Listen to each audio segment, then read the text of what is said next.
nongere mbasuze mwebwe mwese dukomeje kugenda tubana kuri Sports Reporter Media tureba amakuru y'imikino agezweho kenshi kagiye gatandukanye ndetse n'amakuru abagezweho gatanu kuri kagenzi kako mu minsi yashize cyangwa se ngira ngo nabibonye muri commentaire mu kiganiro meruka kubagezaho cy'amakuru y'imikino by'umwihariko amakuru yavugwaga muri equipe ya APR Football Club.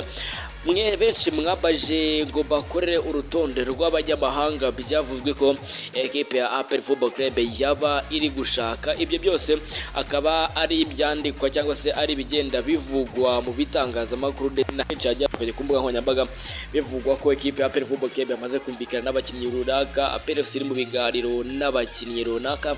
Aka kanya rero ndabakoreye liste y'abakinnyi b'abanyamahanga nk'uko mwabitsabye APR Football Club ishobora kuba iri kwifuza. Uraza kumenya abo bakinnyi b'abanyamahanga bose divande, ndetse ikindi kintu uza kumenya nuko uraza kumenya amwe mu ma equipe APR Football Club ishobora gutombora muri CAF Champions League first round cyangwa se round ya mbere kugira ngo ibe yabona uburyo advancing ndetse ikajya no ku ntego zayo zo kuba yagera mu batsinda Champions League ikaba yanaharenga. Nibyo koko wabyumvise neza, nibyo tugiye kuba atugarukaho. Wowe utubaye bwa mbere ukaba utarakora subscribe, kora subscribe kugira ngo tujye twibarira mu makuru yacu ya buri munsi aba agezweho gatanu kuri gatanu kabisa. Ngira ngo uraje ubyo byinshi bigiye bitandukanye kubo APR Football Club irimo irifuza. Abatwumvira mu bice bitandukanye mu gihugu cy'u Burundi, Mozambique, Uganda, Zambia, United States of America cyangwa se Leta Zunze Ubumwe za Amerika, abari mu Rwanda mwese tubahaye ikaze muri aya makuru. Akaba ari amakuru muramwe muba mufite kugiramo uruhare mugatanga commentaire zanyu, ibyifuzo n'ibibazo byose tukaza kuba tubireba, ubundi ibyo mwabajije byose tukaza kuba tubasubiza mu biganiro byacu bigenda bitambuka. Kandi nanone ufite gukora share kuri aya makuru nabyo n'ubushake bwawe ndetse n'ubushobozi, ukaba washaringa aya makuru kugira ngo n'abandi bagende bayabona ndetse banakore subscribe, tugende twaguka tube umuryango mugari kugira ngo tube twibera mu mikino nk'ibisazwe kabisa. Nkaba nkubwira ni rero nk'uko usanzwe bimenyereye, amazina yagiritwa Janvier Mukama, tukaba tugiye kubana muri aya makuru y'imikino agezweho muri aka kanya. Nkubwira ni icyo usabwa ni ukugumana nanjye ubundi tukaza twenjoyinga ibyo muri APR Football Club. Nkwaye ikaze.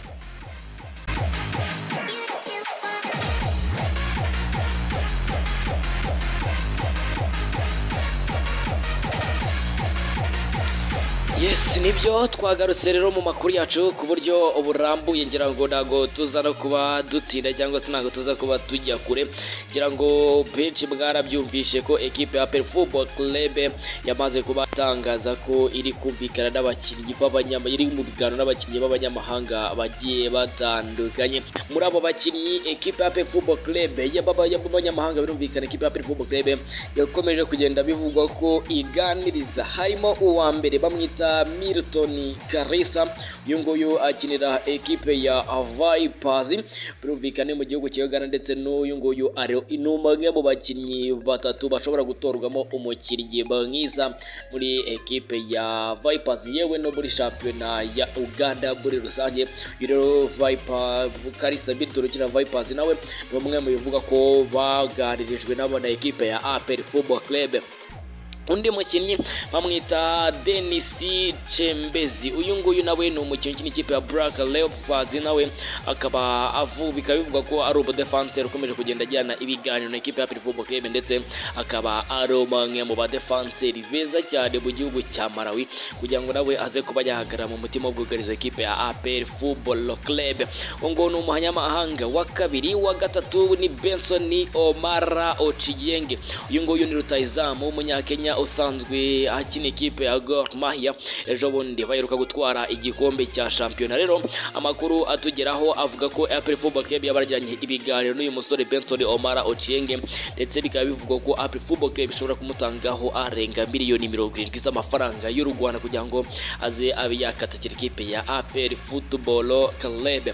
Undi wa kane bamwita Musa Akante, nawe ni umukinnyi ukina ikipe ya AS Dakar Sacré-Cœur uyu nguyu akaba aherutse kuva gukora test mu gihugu cy'Ubufaransa muri equipe ya Olympique Lyonnais. Uyu musore rero Moussa Kanté yari muri equipe ya Senegal yatwaye CHAN mu myaka ishize kugira ngo nawe bumenye karteze. Uyu nguyu yakina asatira aciyemo hagati cyangwa se anyuze ku ruhande, byose arabishoboye. Ku mwanya wa gatanu haraza Thiago Azulao, nunguyu bamwita yunguyu bundi zina rye bamwita Thiago Ribareal. Yunguyu akaba akomoka mu gihugu cya Brazil ariko akaba afite ubwene gihugu bwa Angola. Yunguyu akaba akina ikipe ya Petro Atletico de Rwanda. Mu mikino 37 amaze gukina, mu mikino 39 amaze gukina ikipe ya Petro de Rwanda kuva 2020 amaze kwitsindira ibitego 27. Yunguyu rero akaba ari umwe mu bavugwa ko ashobora kuza muri ekipe ya APR Football Club. Mu mwanya wa gatandatu haraza Andy Boyeri. Andy Boyeri uyu nguyu ni rutahizamu w'umukongomani giraguri batarubugare niba nibuka neza, usanzwe ikina ikipe ya Power Dynamos mu gihugu cya Zambia. Ingi Power Dynamos ke baratwaye n'igikombe cya shampiyona, yewe bikaba bivugwa uyu nguyu akaba ari nawe nta nubwo ari bivugwa, uyu nguyu niwe wabaye top scorer, niwe wabaye umukinnyi mwiza wa sezo muri shampiyona ya Zambia MTN Super League. Ngo rero Andy Boyeri nawe bikavugwa ko ashobora kuza muri ekipe ya APR Football Club. Undi bamwita Jackson Christopher ni umunya-Liberia, nawe bivugwa ko uyu nguyu nawe ekipe ya APR Football Club yaba yaramuganije kugira ngo barebe uburyo baza gukomeza muri ekipe ya APR Football Club. Tuvuye kuri ibyo ngibyo hari umuzamu Nicolas Sebuato. Ku muzamu Nicolas Sebuato angaha nashatse ko tuzazana bahatinda gato kugira ngo ubyumve neza. Ku muzamu Nicolas Sebuato amakuru angeraho na makuru amambwira ko uyu muzamu Nicolas Sebuato afatwa nka option ya kabiri muri equipe ya APR Football Club igihe cyose iyi kipe y'ingabo z'igihugu yaba ibuze umuzamu Ntwari Fiacre, kugira ngo nawe ko Ntwari Fiacre bitewe ko n'umutari mu gihugu cya Afrika y'Epfo yagiye gukora test kugira ngo arebe niba yatsinda igeragezwa ubundi asinyire equipe ataratangaza izina nawe ubwe. Gusa igihe cyose move izaba ibaye completed tuzahita tumenya ese Ntwari Fiacre arerekeza hehe, kuko kugeza kuri no munota Ntwari Fiacre afatwa nk'amahitamo ya mbere igihe cyose APR FC abagiye gusinyisha undi muzamu. Gusa igihe cyose byakwanga APR FC ivuga ko ishobora kujya kubaza ibya Nicolas Sebuato uko bihagaze kugira ngo abe yakekeza muri no equipe, na cyane katurongera amasezerano muri equipe ya Mukura Victory Sport ndetse na Rayon Sport karasinyije umuzamu w'umugande mugenzi we Simon Itamare. Ngo akaba arafatira ikipe ya Marons FC mu gihugu cya Uganda. Tukiri hano kuri APR bo bakinnyi tutarajya ku ikipe ishobora gutombora ku makipe ashobora gutomboramo, nuko Banishimwe Jaber Jaboy uyu nguyu yamaze kuba abwira ekipe ya APR ko byaba bibaye byiza yaba yatandukana nayo, kuko ni umwe mu bakinnyi biri kuvugwa ko ashobora kwerekeza hanze y'u Rwanda by'umwihariko mu gihugu cya Libya akaza kuba ajya gukinayo. Gusa igihe hari nuko twese turategereje ngo turebe ese koko biraza guherera hehe, ese koko ekipe ya APR Football Club biraza kurangira irekuye Banishimwe Jaber. Gusa mu gihe APR Football Club hari amakuru avuga ko ubuyobozi bwayo budashaka kurekura Banishimwe Jaber kugeza ku munota ugisigaranye amasezerano y'imyaka 2 ku masezerano y'imyaka 4 yari yasinye muri ekipe ya APR Football Club.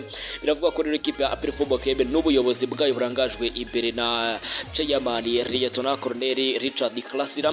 Biravuga ko APR Football Club idashaka kurekura Banishimwe Jaber kugira ngo bibe yasohoka ndetse n'ikipe imwemerere gusohoka. Hari andi makuru ngira ngo mbanze mbarebera nayo nyababwire yavugaga ko witwa Mugisha Boneri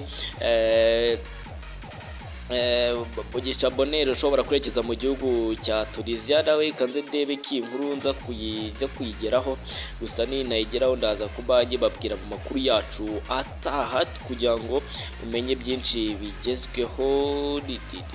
Uri kuncika kugira ngo zebe nyibabwira. Gusa urugendo Mugisha Boneri ashobora kwerekeza muri ekipe yo muri Tunisia. Birumvikana mu myaka yashize byigeze kuvuga ko ikipe ya US Monastir yaba iyifuza uyu musore, bindi bikaza bivugwa ko hari andi ma ekipe yo mu gihugu cya Tunisia nayo yifuza uyu musore. Muri bake igihari nuko kugeza kuri uno munota ntibaramenya ese destination nshyashya ya Mugisha Bonheur Casemiro ni iyihe, ese biraza kuba biherera hehe kabisa. Ibyo ngibyo rero akaba ari ibyo ngibyo kugira ngo mu bijyanye n'abakinnyi muri ekipe ya Football Club, ahubwo munyemerere turebere hamwe ama ekipe APR Football Club ishobora kuzisanga yatomboye cyangwa se ishobora gutombora imwe muri ayo ngayo. Akaba ari byo nje kuba nkubwira wowe ukihagera, nakubwiye ngo kora subscribe kugira ngo tujye twibarira gatanu kuri Kagezi ikako kabisa. Akaba ari byo nkomeje kugenda nkugarukiraho. Dore amakipe APR Football Club ishobora gutomboramo muri CAF Champions League na 2023-2024. Hari ya mbere ni AS FAR Rabat yo muri Maroc ikinira Botora Ligue, ya kabiri ni Pyramids yo mu Misiri, ya gatatu ni Orlando Pirates yo muri Afrika y'Epfo, Simba na Yanga zo muri Simba ya kane yo muri Tanzania ndetse na Yanga ya gatanu yo muri Tanzania birumvikana. Petro Atletico de Luanda ya gatandatu niyo muri Angola, ndetse hari n'indi kipe yo muri Angola bayita Primeiro d'Agosto. Hakaza ikipe ya munani ni AS Vita Club yo muri Repubulika Iharanira Demokarasi ya Kongo, akaza hafi ya ku mwanya wa 9 yo muri Guinea, akaza Horoya yo muri Guinea nayo ku mwanya wa 10. Mwanya wa 11 hari ekipe ya Enyimba yo muri Nigeria, mu gihe ku mwanya wa 12 ari ekipe yitwa Remo Stars nayo niyo muri Nigeria, akaza ASEC Mimosa yo muri Cote d'Ivoire cyangwa se Ivory Coast, akaza ku mwanya wa 14 Koto Sport Garwa yo muri Cameroon, akaza ku mwanya wa 15 Power Dynamos yo muri Zambia isanzwe ikinamo Andy Boyer wifuzwa na ekipe ya APR Football Club, akaza ku mwanya wa 16 Jwaneng Galaxy yo muri Botswana, akaza ku mwanya wa 17 Bumba Muru yo mu gihugu cy'u Burundi, akaza ku mwanya wa 18 harimo Gor Mahia yo muri Kenya, mu gihe ku mwanya wa 19 hari Green Mamba yo muri Eswatini cyangwa se cyahoze ari Swaziland, akaza ekipe ku mwanya wa 20 haza Medeyama yo muri Ghana, ku mwanya wa 21 hakaza Vipers yo mu gihugu cya Uganda, ku mwanya wa 22 hakaza ekipe ya FC Nouadhibou yo muri Mauritania, mu mwanya wa 23 hakaza Bantu yo muri Lesotho, hakaza ku mwanya wa 24 hakaza African Stars yo muri Namibia, ku mwanya wa 25 hakaza yitwa Risker yo muri Liberia, iyi ngiyi ikaba ikinamo Jackson Christopher nawe wifuzwa na ekipe ya APR Football Club ngo birumvikana yo muri Liberia, hakaza ku mwanya wa 26 hari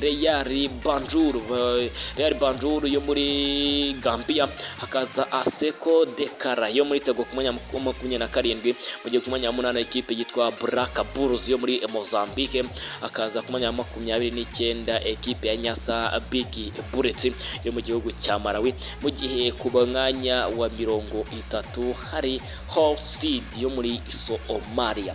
Abangabo rero amwe mu ma ekipe APR Football Club ishobora kwisanga yatomboye muri CAF Champions League muri campaign bagiye gutangira y'umwaka 2023-2024. Reka rero mbashimire mwebwe twabanye muri aya makuru, namwe dukomere kugenda tubana umunsi ku munsi twenjoyinga sport kuri Sports Reporter Media kugira ngo tujye twiryohera na sport gatanu kuri gatanu. Nkubwirane wakoze cyane kunkurikira ndetse nagushishikariza kujya ukurikira amakuru y'ibigaro ngenda nkugezaho gatanu kuri gatanu. Kuri Instagram nanjye ngira ngo izina naryo ndarishyira kugira ngo irusheho kugenda bigenda neza. Komeza ugira ibihe.